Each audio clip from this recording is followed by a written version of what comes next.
Peace be with you. Hello Stowborough School. As a way into the collective worship theme for today, I'm going to begin by showing you some pictures on the screen, and in each case I want you to work out which is the odd one out. Now these are quite straightforward and I think you'll get them pretty quickly. So to begin with, the first one, we've got 4 pictures of things that we eat. We've got on this one cauliflower, an apple, some carrots and some broccoli. Just take a moment to think about that, and hopefully you can work out that in this case the odd one out is the apple, because the others are all vegetables and of course the apple is a fruit. Okay, on to the next one. Now we've got 4 different animals. We've got a sheep, a cow, a zebra and a pig. Just take a moment again, have a think which one of those is the odd one out, and hopefully you'll work out quite quickly that the odd one out in this case is the zebra, because the others are all animals that we might find on a farm, whereas the zebra, perhaps you might find a zebra in a zoo or of course out in the wild. Okay, and one more to have a look at, a bit different this time, and here are some characters from films that you may well have seen. Disney Pixar films. Have a look at those 4 characters. Which one of those might be the odd one out? And hopefully you will work out that in this case the odd one out is Sully. Sully, who is from Monsters Inc., whereas all the other characters we see there are from Toy Story. Okay, well done. There was a fairly straightforward little odd one out game there. But I want to ask you a question. I wonder, have you ever felt like an odd one out? Have you ever felt like you don't want to do what all your friends are doing? Or perhaps when it comes to sport, you like tennis, but everyone else seems to like football. Or maybe you're in a situation where everyone else is messing around, but you just want to get on with your work. Or maybe you find yourself thinking, well, you think that maybe you believe in God, but those around you really aren't quite sure what they believe. There are, of course, many reasons why we might feel a bit like the odd one out, a bit like perhaps we stand out from everyone else. Sometimes we might think, well, it might be easier just to try to fit in with everyone else, to go with the crowd, and to fit in rather than to stand out. Sometimes that might seem like the easier option, because actually it takes courage to be different, to take a stand. It takes courage to say no to something when lots of other people are saying yes. And it can be challenging to do the right thing rather than just to go along with everyone else. And facing a challenge like that takes courage and confidence. Courage to stick to what we know is right, and confidence to speak or to behave in the right way when maybe other people aren't doing that. One of the great examples of this in the Bible is the example of Daniel. The book of Daniel is found in the Old Testament, and within that book we find the very well-known story of Daniel and the lion's den. And I'm going to tell that story to you now, and I'm going to tell it based on the version in the Lion Storyteller Bible. So the story of Daniel and the lions. Now Daniel missed his home back in Jerusalem. He found himself far away from home in a foreign land that he's been taken to. But he still wants to please God, and so he works hard at all the jobs that he's given. So hard, in fact, that he becomes one of the king's helpers. And he does so well at that job that the king wants to put him in charge of looking after the whole of his kingdom. But even though Daniel rose to that position of great responsibility, he never forgot about God, and he never failed to pray to God morning, noon and night.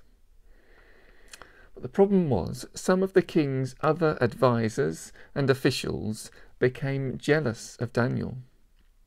They wanted his powerful job for themselves. So they talked the king into making a new law. A law which said that no one, absolutely no one, would be allowed to pray to anyone apart from the king himself. "We've got Daniel now," his enemies laughed. And so they had, because the very next morning Daniel knelt by his window, as he always did, and he bowed his head and he prayed, not to the king, but to God. "Thank you for taking care of us in this faraway land," he prayed. "Forgive us and please take us back to our own land soon." But Daniel's enemies were watching him, and before he could open his eyes, they grabbed him and dragged him off in front of the king. The king was sad, very sad, because the king liked Daniel.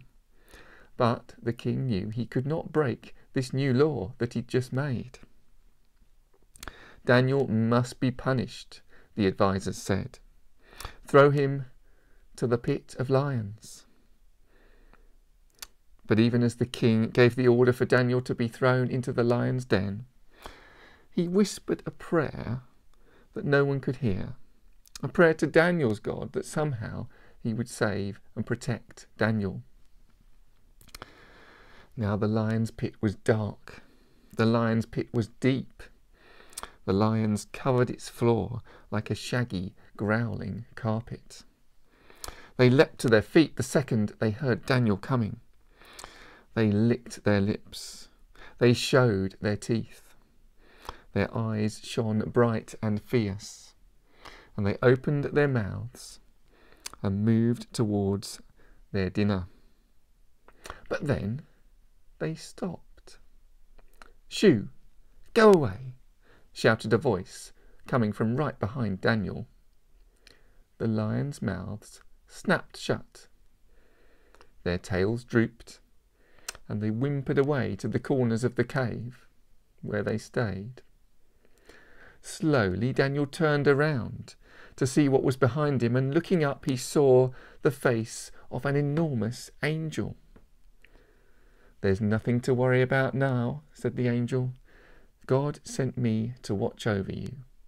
Why don't you get some sleep? You're safe now." The next morning the king cheered when he discovered that Daniel was alive and safe and well. "Pull Daniel out," he ordered his men. "And while you're at it, take those men that talked me into making that silly law and throw them into the pit of lions instead." And the king put his arm around Daniel and walked him back to the palace. Now I wonder, what stood out for you from that story of Daniel in the lion's den? Did you see how Daniel had courage and confidence? How he faced the challenge in front of him?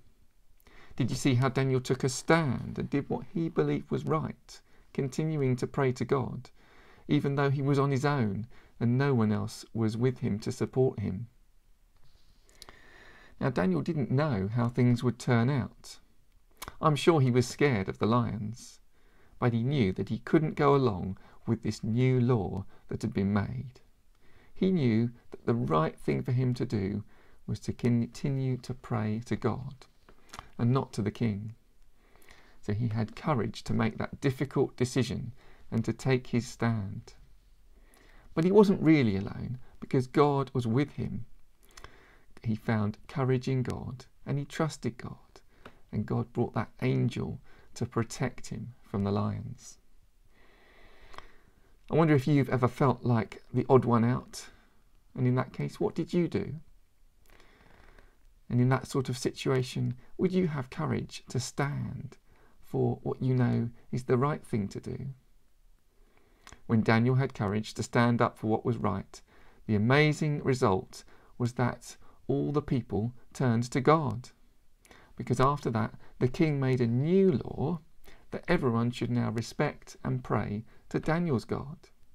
And sometimes it takes someone like Daniel to take a stand like that, to face the challenge and do what's right. And then others can follow. Maybe you can think of other people, a bit like Daniel, who've done something like that. Maybe you can think of someone you admire. It could be a famous person, or it could be someone that you know. It could be someone young or someone older. Or could you be that person who, with courage and confidence, takes a stand for what you know is the right thing to do, even if other people aren't doing it. Maybe that's something you could reflect on today. But now, as we come to the end of this collective worship, let's take a moment to pray. And if you'd like to make this prayer your own, then please do join in by saying Amen at the end. So let's close our eyes to pray. Dear God, thank you that Daniel found courage in you and that you saved him from the lions. Please help us when we face challenges to have the courage and confidence to do what's right. Amen. Well, thank you for listening. I'll see you again soon. Bye-bye.